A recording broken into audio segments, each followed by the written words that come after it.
Jimi Hendrix is one of the most celebrated rock and roll musicians of all time. So today we're going to show you 10 very interesting facts about the legendary Jimi Hendrix. Excuse me while I kiss the sky.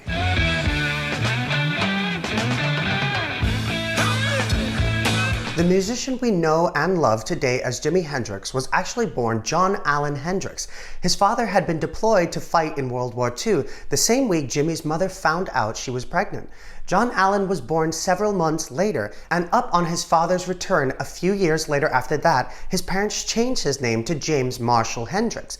In yet another change, once Hendrix started performing in shows, he used this moniker Jimmy James. It was ultimately bassist and manager Chase Chandler who suggested the name change to Jimi Hendrix. Speaking of Jimmy James, under the alias Jimi Hendrix actually played backup for a number of huge names in music before making it big on his own. He played guitar for musicians such as Little Richard, Ike and Tina Turner, and the Isley Brothers, and even recorded guitar and bass tracks on actress Jane Mansfield's song Suey. Much later on, Jimi Hendrix once opened for the Monkees, an odd musical combination, right? The audience thought so too. In 1967, Hendrix served as the opening act for a series of the Monkees shows. Apparently, the bandmates had seen Jimi Hendrix perform at the Monterey International Pop Festival and were blown away by his talent. They knew they simply had to have him on their tour. Apparently, everyone got along well behind the scenes, with the bandmates referring to Hendrix as a sweet guy and a pleasure to have around. But the Monkees' young fans, and more importantly, their parents, had a different take on the rocker. Singer-drummer Mickey Dolenz recalls, "The parents were probably not too crazy about having to sit through a Monkees concert, much less see this black guy in a psychedelic Dayglow blouse, playing music from hell, holding his guitar like he was fucking it, then lighting it on fire. Jimmy would amble out onto the stage, fire up the amps, and break into Purple Haze, and the kids in the audience would instantly drown him out with 'We Want Davy.' God, it was embarrassing." Jimi Hendrix lasted only a handful of shows before leaving the tour, allegedly after giving a crowd in Queens the middle finger before walking off stage. Before his music career, Jimi Hendrix served in the military. He dropped out of high school and enlisted in the Army, becoming a member of the Screaming Eagles, 101st Airborne Division in Fort Campbell, Kentucky, as a trainee paratrooper. He was discharged the following year, and there are many conflicting reasons why. At first, it was often said that he was discharged because he simply couldn't keep his mind on his tasks and off the guitar, which is a nice story for one of the biggest names in rock and roll history. However, once his records went public several years ago, the truth was revealed. While he did miss several bed checks and was found sleeping on the job on more than one occasion, it seems the final straw was when he was found playing with himself in a latrine while on cleaning duty. At first, Jimi Hendrix struggled to build a following in the United States, but one fateful night, bassist Chase Chandler of the Animals was in the audience at one of his New York shows, and he was blown away by the young musician. Chandler soon became Jimi's manager and tried to convince him to come to London, where he felt the music scene was more in line with Hendrix's style.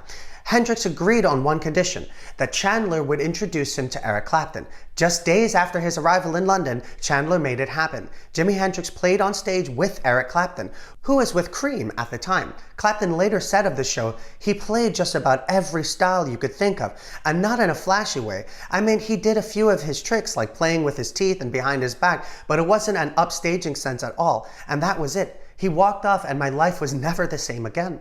Hendrix made an impression on another set of rock legends, the Beatles. In 1967, Paul McCartney and George Harrison attended a show at the Savile Theatre where the Jimi Hendrix Experience was headlining.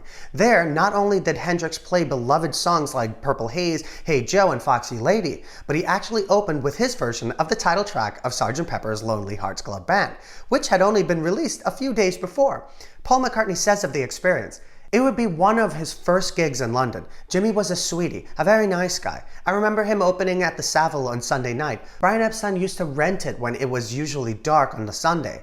Jimmy opened the curtains, flew back, and he came walking forward, playing Sgt. Pepper, and it had only been released on the Thursday, so that was like the ultimate compliment. It's still obviously a shining memory for me, because I admired him so much anyway. He was just so accomplished. To think that that album had meant so much to him as to actually do it by by the Sunday night, 3 days after the release, he must have been so into it. Because normally it might take a day for rehearsal and then you might wonder whether you put it in, but he just opened with it. It's a pretty major compliment in anyone's book. I put that down as one of the greatest honors of my career. I mean, I'm sure he wouldn't have thought of it as an honor. I'm sure he thought it was the other way around, but to me that was like a great boost. Jimi Hendrix was entirely self-taught. He learned to play only by ear and could not read music. However, he had an interesting way of conveying feelings through music without knowing the specific notes or theory behind what he was playing. He once said, "Some feelings make you think of different colors. Jealousy is purple, I'm purple with rage, or purple with anger, and green is envy, and all this." On the topic of purple, Hendrix's song Purple Haze featured one of the most famous misinterpreted lyrics in rock history. In the song, Hendrix has said the line, "Excuse me while I kiss the sky," is in reference to a dream he had about a drowning man. However, many listeners over the years have misheard the lyrics as "Excuse me while I kiss this guy." Turns out Hendrix was amused by the incorrect lyrics and would even throw them out on stage from time to time. And you can also check out kissthisguy.com, which is an actual archive of misheard lyrics named in Jimi Hendrix's honor. One evening after a show in Greenwich Village, Jimi Hendrix was kidnapped. While details surrounding the events are debated, the rumors are pretty interesting. In his book, Room Full of Mirrors, a biography of Jimi Hendrix, Charles R. Cross wrote, "He left with a stranger to score cocaine and was instead held hostage in an apartment in Manhattan. The kidnappers demanded that Hendrix's manager, Michael Jeffrey, turn over Jimi's contract in exchange for his release. Rather than agree to the ransom demand, Jeffrey hired his own goons to search out the extorters. Mysteriously, Jeffrey's thugs found Jimi 2 days later unharmed. It was such a strange incident that Noel Redding suspected that Jeffrey had arranged the kidnapping to discourage Hendrix from seeking other managers. Others argued that the kidnapping was authentic." By 1969, the Jimi Hendrix Experience had broken up, but Hendrix himself remained at the height of the rock and roll scene. The performance had several elements that could have led to disaster. First, he played with a newly formed band called Gypsy Sun and Rainbows, and allegedly, the group just did not play well together during rehearsals. Second, since Hendrix was set to close out the festival, this ended up with him playing on a Monday morning, while the crowd had at one point been 500,000 strong. By the time Hendrix took the stage, many attendees had left. By the time he went on stage, Hendrix had allegedly been awake for 3 days. However, what transpired went down in history. Hendrix's rendition of the StarSpangled Banner.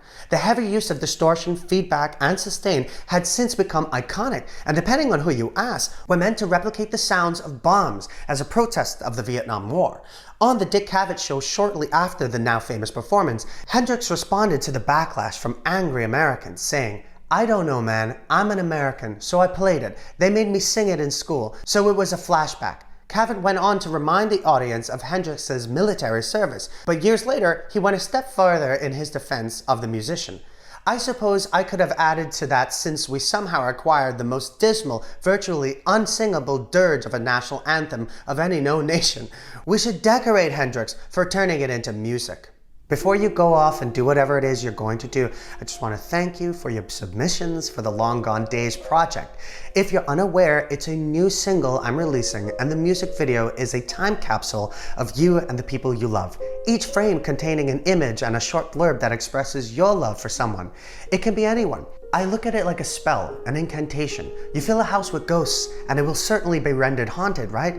Then what if you fill a vessel with love and happiness? Surely it will be a powerful charm. That's the hope, at least. Thanks for watching, everyone. We'll see you next time.